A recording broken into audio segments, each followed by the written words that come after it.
Welcome to the Ella Opa Travel Podcast, hosted by Melissa Fundas, Fotios Stamos, and Ari Kalos. Learning all the finer details of traveling to Greece is a true art form, and we are here to share our knowledge with all of you. Let's begin our journey.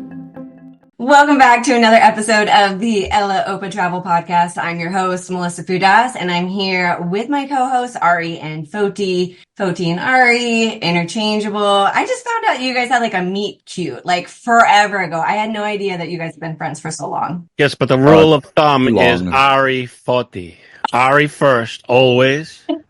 Please. Foti, thoughts? Well, after so long, I'm tired of listening to his, complaining. So, and to his credit, his name does begin with the letter A. That's right. Okay. I will try and remember that. So anyways, I know that I typically ask you guys what you want to talk about, but I have ulterior motives today and I want to talk about Athens. What do you guys think? That's a coincidence because that's exactly what I wanted to talk about. Shut up. Yeah. Sopa. You know where I learned that word? Greek soap operas. Oh. Sopa. Yeah, I think you could learn a lot more than just that word from Greek soap operas. For sure. But yeah, Athens. I think, as you guys being Greek Americans, you definitely have had a different experience with the city than me. But one thing that we all have in common actually is that the city was kind of like dumped on us. It wasn't a choice. It wasn't a choice like to be like, hey, I would really like to visit Athens. I would really like to find out about the city. No, it was just like, here's Athens, work with it. But I want to hear your guys' history with the city because it's different than mine. Well, let me say that my experience with Athens is having a full Greek family that came here and a very, very big Greek family that's still over there. And so I heard a lot about Athens even before I ever went. I'm not going to get into me being a very little kid, but let's talk like when I actually could like kind of understand what travel was and we're in a different country and different people, different experience, different customs, different everything. So what is this, like age 35? What is it? Last year. But like, let's say like when I got into my kind of teenage years, my vision of Athens was you got to start in Athens. That's where the airport is. That's where you land. Everything starts in Athens, and then you get the hell out and go do whatever you're going to do.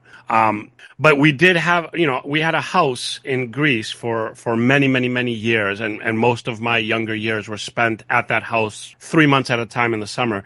And it was just outside of Athens in a place called Vrilisia, which is kind of near Kifisia, if you guys are familiar. It's like right next to Chalandri, right next to Kifisia. Really nice place. Loved it. So that being there kind of made me understand like Athens is not that bad, but I wasn't in Athens. I was in like a suburb. And then when we go into Athens, everybody will always be like, it's dirty. It's, you have to be careful. There's pickpockets. There's this and that. So I always had that kind of mental image of like just a grimy city that you kind of just, you go through it to get to other places, blah, blah, blah. That was my experience. Now, your experience wasn't that different than, somebody visiting for the first time, because that's what they hear as well. I kind of feel that's like a common experience for people. But now as like an adult, and we no longer have our house there, it's kind of exciting getting into Athens because now I understand more of like, arts and architecture and history and all this stuff. And I mean, that's a bucket list for all humans. I think they should go and see Athens and see the Parthenon and see Lykavitos and see, Plaka and all these places, like a bucket list. I'm not saying go there every summer, but it's something that I really do appreciate now in my older years. So anyway, that's in a nutshell my experience. No, I love hearing that because I had no idea that like where exactly your house was and how, you heard the same things that most people hear. So Poti, what's your history with the city? I can echo a good portion of what Ari was mentioning. In our younger years, early teens to mid-teens, visiting Greece in the summer as a family. I have a little bit of a different destination, final destination in Greece, because my parents are from the island of Kalimnos. And for us, it was either two things. One is arrive at the airport and fly immediately from the airport into Kos, because there wasn't an airport back then. So we never stepped outside the airport most of the times when we were in Athens. Oh, interesting. And usually, which is a really good logistical plan. I'm going to squeeze that in there. well, now there's an airport in Kalimnos, so you can go directly. But back then, the only time that we would go to Athens was if there was some family member that needed us to take them back for a medical appointment in the city of Athens. And back then, it was that whole feel and vibe of being grimy, smoggy. Our parents used to hold us tight to them so that no one would kidnap us. The pickpocketers, the crazy taxi drivers that you have to be careful with, be careful where you eat, yada, yada, yada. But then as I got older and started to go to Greece on my own with my friends in my early 20s, and we made it a point to stay in Athens a few days before island hopping, we got to see a different side of Athens because of friends who had cousins who lived in different neighborhoods. And I'm like, wow, I never knew that Athens was nice outside of what we were being told. And as the time went on, it was beautiful to see the development over time of these great neighborhoods of Athens and what the government did with the new museum and that whole area, how clean it is now, all the beautiful boutique hotels and restaurants, like they've taken it to another level. But similar to what Ari said, as kids growing up, it wasn't a desirable place for us to be, even as Greek Americans. Yeah. And I think both, parallel experiences for you guys. What changed was, one, time. You gave it time. And two, you put your own spin on it. You developed your own opinion of the city instead of what somebody else tells you. Exactly, Yeah, which I think is a very important thing. At one point in our lives, it was just what people were telling us. I think that's a broader issue with a lot of things. Figure stuff out on your own when you're capable of doing that, because it's a much different experience. It is. And I was thinking about my own experience. So I didn't go to Athens until I was 24 for the first time. And I hated it. And I had no reason. I had zero reasons to hate it looking back. We were just outside city center, right by a metro station. We went to the Key. We went to local restaurants. We went to Bazookia. And here I am just be it's just you're dirty and gross, because that was a perception that I went into it with. I didn't do any research. My now husband was born and raised there. I wasn't trying to do any research. I wasn't trying to figure it out. I was just he knows what's going on. Narrator, he did not indeed know what was going on. But I was trusting him, to be this is the city. And to some degree, he did, but I didn't understand it. I feel like it was also a big culture shock for you too, right? The first time? Because you didn't kind of come from any of that stuff, and I came from zero of that stuff. You're just thrown in. That's a lot to take. Well, you know what happened?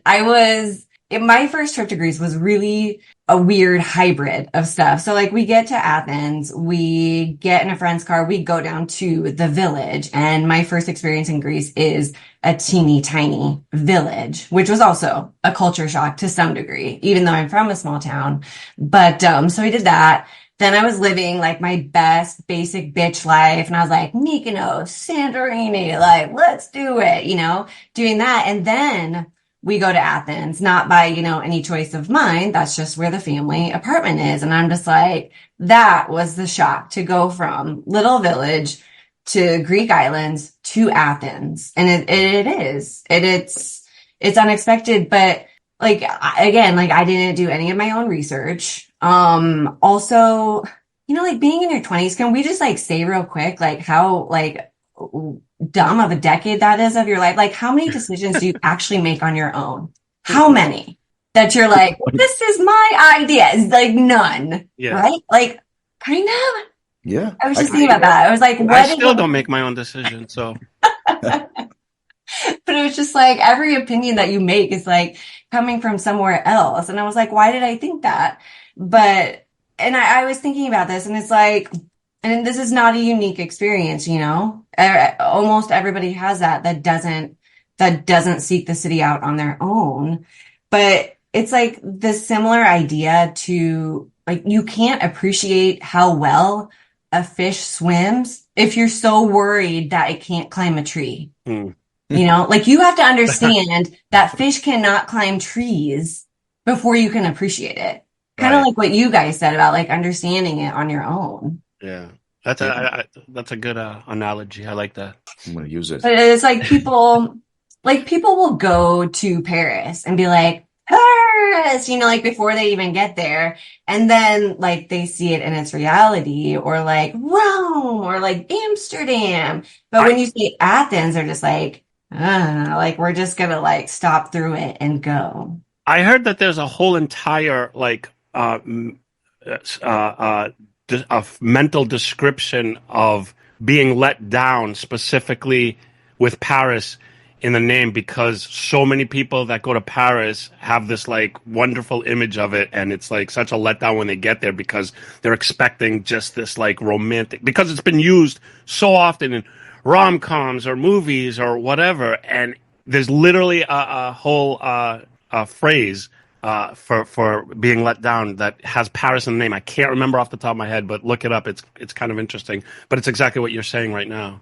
I completely agree with that so much. And I mean, the thing about anything, and Ari, you said this too, like this spans across your life, you know, like make your own decisions on stuff.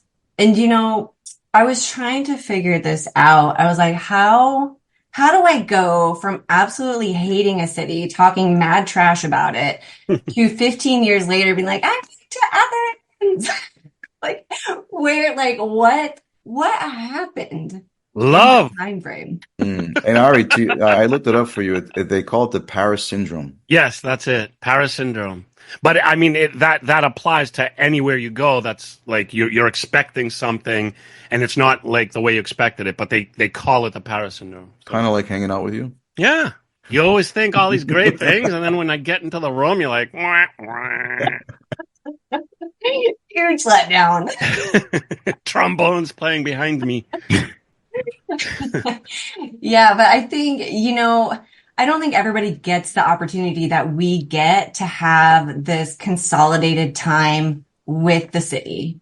And, you know, I was trying to think like where this transition of mine came through. One of it is time, but two of it was independent exploration. Like instead of relying on, you know, my husband or the family to be like, we're going here or we're going there. Like it wasn't until I started going out on my own and seeing it for myself, making my own perceptions of the city and what was going on and sitting with it and watching with it and, you know, actually understanding what was going on there. And it, again, like that comes from time, but not everybody gets that time. Right. Right. And you know, if you're in the industry, so you're an expert on Greece and travel to Greece. Now you're going to be living there. So at some point, there's going to be like the tables will turn where they're going to look to you to kind of figure out what to do and where to go. And that's an interesting, I mean, I don't know your husband. I don't know like his personality, what kind of person he is, but at some point, like if it was me, I'd be like, you figure out because like you're the expert. But he's from there, so it's like this odd like setup now because you literally will be the expert. It is, but it's like he doesn't. You know, I'm guilty of this myself. Like I'm in Omaha, Nebraska currently. I don't know my own city anymore. I know Athens better than my own city. And you know, like I sent a Instagram post to my sister-in-law the other day about a new restaurant in Belokopi. our neighborhood. And she's like, thank you, sister. I had no idea that even existed. That's You funny. know, but it's like when you're in it and you're looking for it and you're trying to, see what's new, see what's going on. And I think I used to do that in my city, but I don't anymore. It's not of interest to me. But like you just like you move through life, like think about how you move through life currently. Like you have a routine. You drive this route to here, and then you do this thing with the kids, and then you pick up dinner here, and then you drive home, and then you do like whatever you have, like you have a routine. The human psyche kind of its natural way is to kind of take for granted what is readily available to you. It's like those people who live in New York and a tourist will come and be like, I went to the Statue of Liberty, I went to Empire State Building, I went. They're like, we don't do these things because we live here, we're from here. But everybody could make use of where they are and kind of learn more about it. I just wanted to say that like kind of an aside because appreciate what you have. It's like, oh, I wish we'd go back to the good old days. But when they were the good old days, you didn't realize they were the good old days. So just appreciate where you are, appreciate where in time you are, appreciate life. That's my philosophy. Ari. Well, Melissa's going to help us appreciate, I think, Athens more. Well, Oh, yeah, for sure. I've also been thinking deeply, Ari. Softly. And I was thinking about my relationship with the city, like what it is now and how it's going to change once I move. Like it kind of feels like one of those things, like when you're like seriously dating somebody and then you're like, we should in together. And then you're like, yeah. And then all of a sudden you're just like, oh my God, like you're breathing like extremely loud. Please stop breathing. And I'm just like, I wonder like what I'm going to be annoyed by, what I'm going to find out that like I really hate, what is, but also like that's the point. Like the point is for it to be different. Like I have lived this chapter of my life long enough. Like, and there are things that I love. There are things that I'm annoyed by, but like I want to love new things. I want to be annoyed by new things. I want to kind of play that out. But yeah, to choose Athens is definitely nothing that you could have convinced me of 15 years ago. Never, never, never. It sounds like you have, emotional maturity where instead of seeing things that may be difficult or may be annoying or may not jive with what you want, you're willing to accept it and learn from it, whatever. That's emotional maturity. If more people were like that, it would be a lot better for relationships. Why is he breathing so loud? Well, you should understand that everybody's different, so there are going to be things. And the people that can understand that can have a successful relationship. The people that don't understand are the ones that get divorced or break up or whatever. So it's good that you know that these problems will arise, but you're willing to like face them head on and deal with them and accept them or figure out how to deal with them. Embracing them, huh?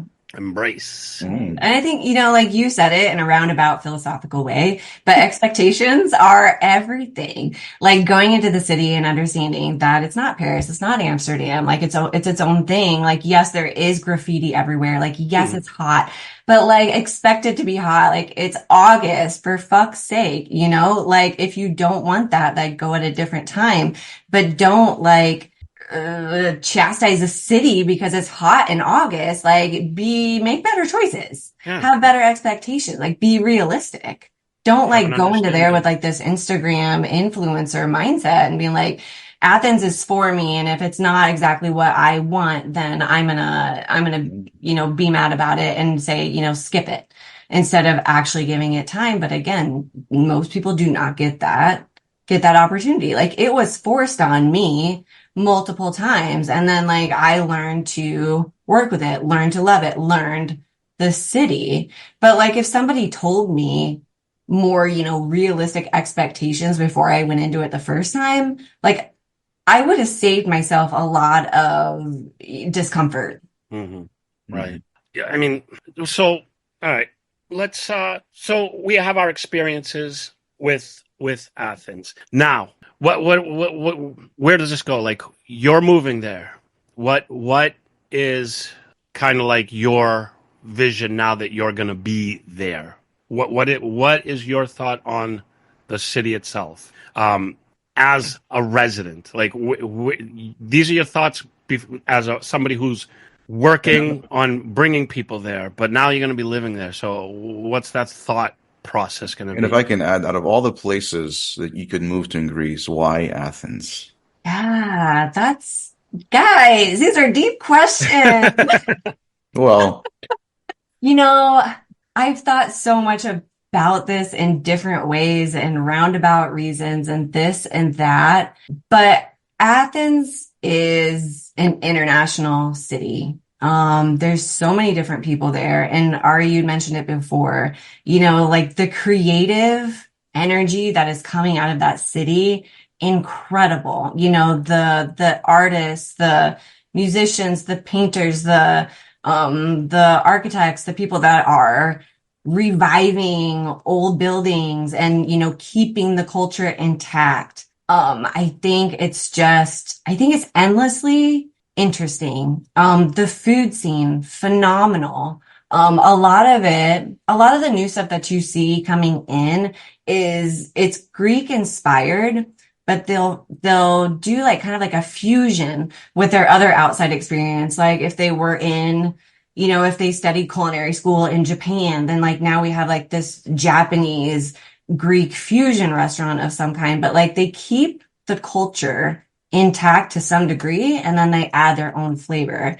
And I think, coming from a small town myself, I understand that mentality and I can see that, of course in the villages, but also like if you intentionally choose to live on an island, I think that is like a different kind of wild. I think that is like insanely wild, like especially a small island to choose to be like in that little space. And, if, you need to go somewhere, like you have to rely on the ferry schedules or whatever. But I also think that it's a completely different vibe. And maybe like there's different versions of myself in different places of Greece, but I feel like the islands are like a little bit more like the real islands, not the tourism facade islands, but like there's more of a almost like dedication to tradition and like a little bit more conservative, where when you get into Athens, you're like, okay, we have, street parties and like really edgy art and,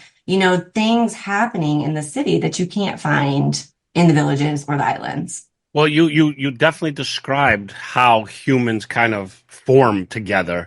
It's the cities that are more like open and liberal and like accommodating for new things or different people or different styles, different cultures, blah, blah, blah. And it's the outskirts and the outside rural type of things that are more conservative and whatever. So, I mean, that literally hits it right on the head of how just humans kind of come together in a society. That it kind of just, that's how it is. Exactly. Right. And I mean, and for me, like business speaking, my opportunities are going to be in Athens, at least to begin with. And, I know me, like I can be really fickle and get bored. Like, honestly, I see Athens as a stepping stone to something else. I do not think that I will be there forever. I always want to change, honestly. And, if it gets like, I don't like really feel like doing this anymore, like I'll go somewhere else. But that's what's also awesome about Greece is how varied it is. Like, and it's not hard to get anywhere different, like drive 4 hours, drive 8 hours, like you are in a completely different experience. It's not like living in Omaha, Nebraska, where you drive 8 hours and you're just like, I'm in the same fucking place. Right. So yeah, just the opportunities to be in Athens and connect with people and meet with people. Like I posted something on my Instagram the other day. Like I finally said like, hey guys, I'm moving, because I realized I hadn't done that yet. And people are like, oh, we're gonna meet there. We're gonna be there. And they're like in California, they're in South Carolina, they're in Texas. It's like, it is easier for me to meet up with my, adult friends that I have, curated at this point in my life all over the world. It is easier for me to be with them in Athens than it is here in Omaha, Nebraska, where like I could just fly an hour to Chicago and see somebody, but I'm not going to. I'll see him in Athens. Yeah. I mean, that's definitely something that we've spoken about before. We were like, if we moved to Greece, we'd probably see some of our friends more often than we do living in the same country here. So I totally agree with that. Because Exactly. it's like, you know, going specifically to meet up with your friends is like a one thing. But meeting up in Athens, it's like its own draw, and then you get to meet up with your friends. So there's more to it. So yeah, I totally agree with that. Exactly. And, and it's from a tourism perspective, I have had lots of deep thoughts about this as well. What tourism is doing negatively to Athens and the country in general, but it's not everywhere. It's, particular neighborhoods, that are seeing this gentrification. And, there's a lot of backlash on Airbnbs, which makes a ton of sense because, the locals cannot find places to live because everybody's just using their properties as rental properties, which again, like that is very consolidated in the city center. And, it's like, I hear people be like, well, I'm not gonna book an Airbnb. Well, it's like, that doesn't change the situation because they're not gonna stop. Somebody else is going to use the Airbnb if you don't. Like there has to be like overarching regulation on it before something changes. Right. But also like, I think that there's a misunderstanding about, what the tourism areas of Athens are and what they aren't. Like I had, my friend Elias Cosmides posted on Instagram the other day about, like, what's your favorite suburb of Athens? And of course, like, I'm trolling through the comments, like, what are people saying? What do we got here? Do you know how many people said Plaka? Plaka is not a suburb, my friend. Plaka is as middle as you can get. Yeah. Like Well, there's a total misunderstanding. oh, And like, yeah. yeah, Plug is great, but like, yeah, like if we're talking about gentrification of a city, like that poor little city center, I swear to God. I mean, and how many people walk through that center? So many. Oh my Actually, it God. hurts me to walk through it anymore. As somebody Yeah. who does not like crowds and people, Right. walking through Plaka is not easy for me to do. And So it's sad. And I mean, like saying that during the summer, like if you're going during the off season, totally different story. Totally different story. I've only experienced the block experience during the summers because obviously that's the time we can only go. Which I think most who are listening probably have done the same or are considering going to Greece July, August. I mean, Well, I'll say that I've been there in the winter, and when you say a different experience, gee, it is a yeah, completely different experience.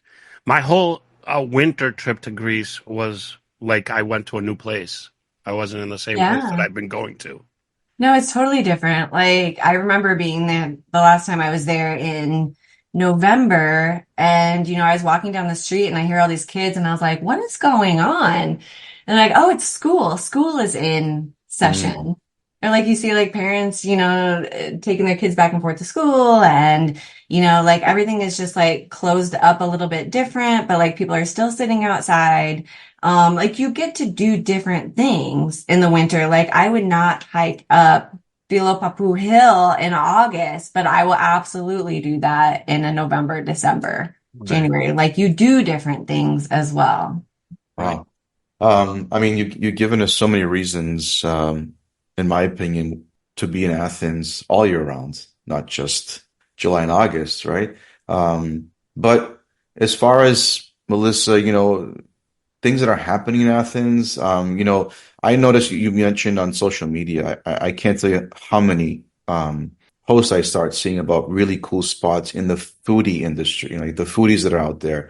The cocktail bar scene in Athens is explosive. That, I remember as a young kid, well, a young kid, but as someone that was kind of able to drink, uh, back then, like, we didn't really like drinking cocktails in Greece because they were awful. They didn't have good ingredients. They had really poor, shitty spirits. And it was just basically, beer was the thing to do. But now, the progression of, the food scene and the cocktail bar scene and the cafes and the bakeries. Yes. Yes. Geez. And I mean, I feel like Athens has gone through a lot of shit in the last 70 years. Like they really like Like they get going and then something weird happens. Like they get going and something weird happens. And so, you know, I hate to take an opinion of a local too seriously because they have a lot of hate towards the city for like what the government has done to them, what has happened, like in the 70s, especially. And like they have like this weird inferiority complex to the rest of Europe. And so like they almost like drive the point home to people like, yeah, like we're not as good as Paris or Amsterdam because like they believe it in their hearts. Like they're behind, like they always feel like they're behind the rest of Europe in some way. Like, oh, like there's this like amazing train in Finland, or like their system of this, or like their paperwork of that, or, they have their tourism under control, or, like whatever it is. Like, I feel like they're always being like, well, we're just like not good enough. And, like with the architectural standpoint, again, like that was a necessity. That was a post-war need, all of these, quote unquote, ugly apartment buildings.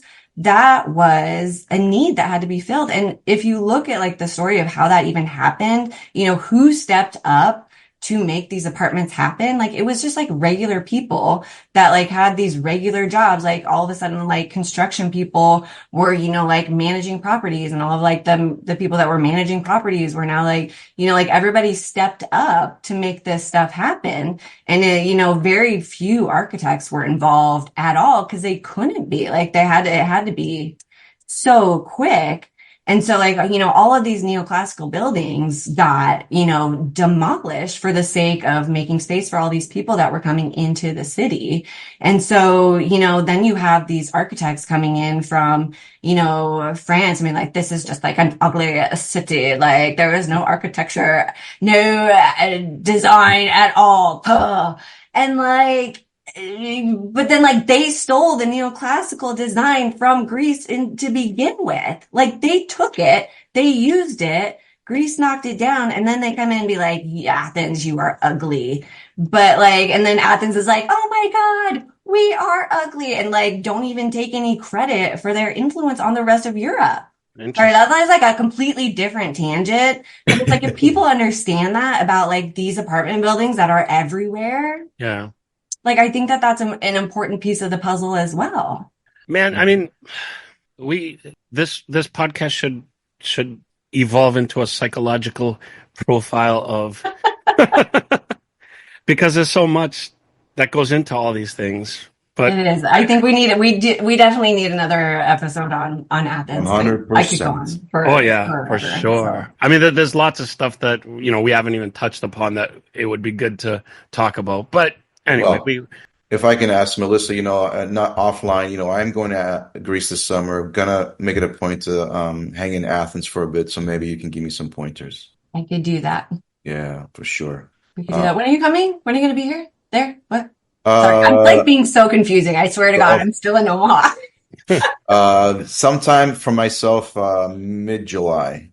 Mid-July. During, I like to get there when it's extremely hot, scorching hot. Excellent. Yes. Because well, I'll probably see you there then if you'll be there for a month or two. Oh, at least for 2 weeks, 3 weeks. Oh, well, maybe we'll see what happens. Yeah, if not this year, then next year. So of course. All right. Yes, Ari, you're right. This should be renamed to some deep psychological. We talked a lot of philosophical and deep thoughts, which it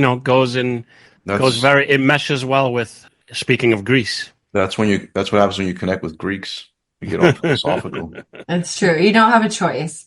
Yeah. Right. You don't have a choice. So, thank you for the conversation, you guys. I always enjoy it. So, thank you. And, we will speak.